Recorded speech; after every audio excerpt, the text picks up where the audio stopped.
இப்போ முள்ளங்கி சாம்பார் எப்படி செய்யுதுன்னு சொல்லிட்டு செய்து காட்டுறேங்க. முதல்ல சாம்பார் போட்டிருக்கேன்.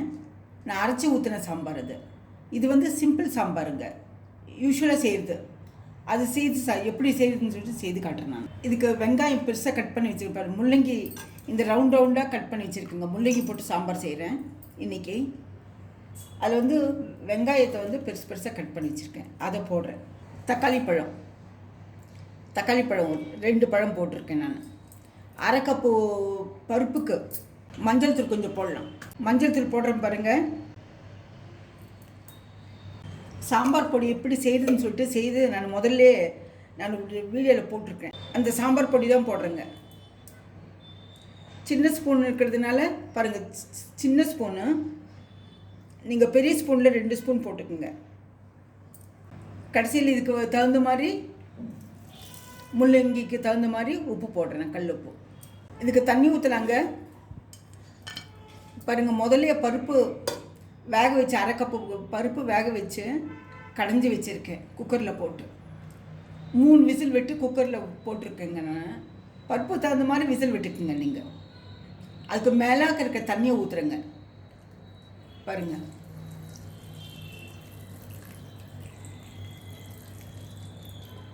இதில் கொஞ்சம் தண்ணி ஊற்றலாங்க.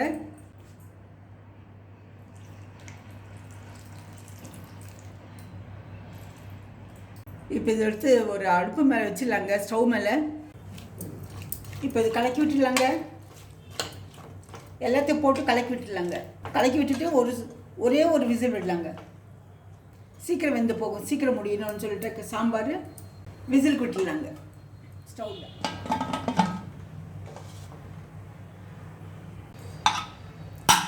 ஒரு விசில் போடுங்க. இந்த குக்கர் ஆறின பிறகு அந்த காய்கறியில் பருப்பு சேர்த்துடலாங்க. இப்போ குக்கர் ஆறி போச்சுங்க. ஆறின பிறகு எடுத்து பார்க்குறேங்க. பாருங்கள், அதில் இந்த கடைஞ்சி வச்சுருக்க பருப்பு ஊற்றிக்கலாங்க. மேலாக்க தண்ணி தான் ஊற்றிருக்கேன். நான் கடைஞ்சி வச்சுருக்கேன், அதை ஊற்றிக்கலாங்க. முதலே அரை கப்பு பருப்பு வேக வச்சு கடைஞ்சி வச்சுருக்கேன். நான் அதை கலக்கி விட்டுடலாங்க. இது ஒரு கொதிச்சதும் புளி ஊற்றலாங்க. இனி விசில் போட வேண்டாங்க, சும்மா மூடி வச்சா போதும். கொதிச்சதும் புளி ஊற்றலாங்க.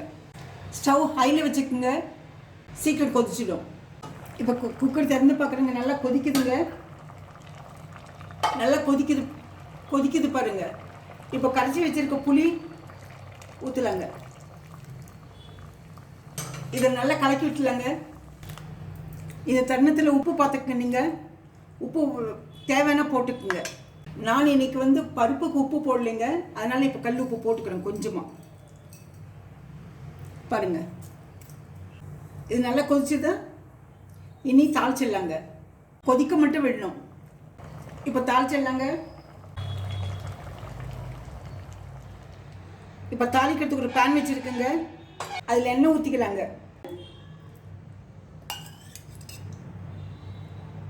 எண்ணெய் கொஞ்சம் ஊற்றிடலாங்க. எண்ணெய் காஞ்ச உடனே கடுகு போடலாங்க. 1/4 ஸ்பூன் கடுகு போட்டுக்குங்க. கடுகு பொரிஞ்சதும் சீரகம் போடலாங்க. கடுகு பொரிஞ்சு போச்சுங்க. இப்போ சீரகம் போடலாங்க. வெந்தயம் அது ஒரு 1/4 ஸ்பூனு, வெந்தயம் ஒரு 1/4 ஸ்பூன் போடலாங்க. 1/4 ஸ்பூன் பெருங்காயத்தூள் போடலாங்க. கருவேப்பிலையும் 2 வரமிளகாய் போட்டுக்கலாங்க.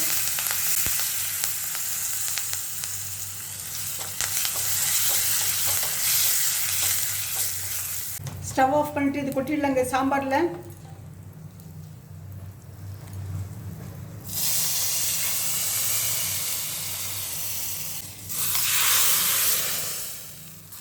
இது ட்ரான்ஸ்ஃபர் பண்ணிக்கலாங்க. இல்லை வேணும் ட்ரான்ஸ்ஃபர் பண்ணிக்கோங்க, இல்லை சாப்பிடும்போது ட்ரான்ஸ்ஃபர் பண்ணால் போதும். இது அவ்வளோதானுங்க. ரொம்ப டேஸ்ட்டாக இருக்கும். இது ஒரு 10 நிமிஷத்துக்குள்ளே செஞ்சிடலாங்க. இந்த சாம்பார் நீங்கள் இப்போ இன்றைக்கி முள்ளங்கி போட்டிருக்கேன், கொத்தவரங்காய் போட்டுக்கலாம், அவரைக்காய் போட்டுக்கலாம், முருங்கைக்காய், கத்திரிக்காய் சாம்பார் எது வேணாலும் போடலாங்க. நூல்கோல் போட்டுக்கலாம், பீன்ஸ் போட்டுக்கலாம், வெள்ளை பூசணிக்காய், சிகப்பு பூசணிக்காய், அந்த மாதிரி. இந்த ரெசிபி பிடிச்சிருந்தா லைக் பண்ணுங்கள், ஷேர் பண்ணுங்கள், சப்ஸ்கிரைப் பண்ணுங்கள். மறக்காமல் பெல் பட்டன் ப்ரெஸ் பண்ணுங்கள். அடுத்த ரெசிபியில் பார்க்கலாம்.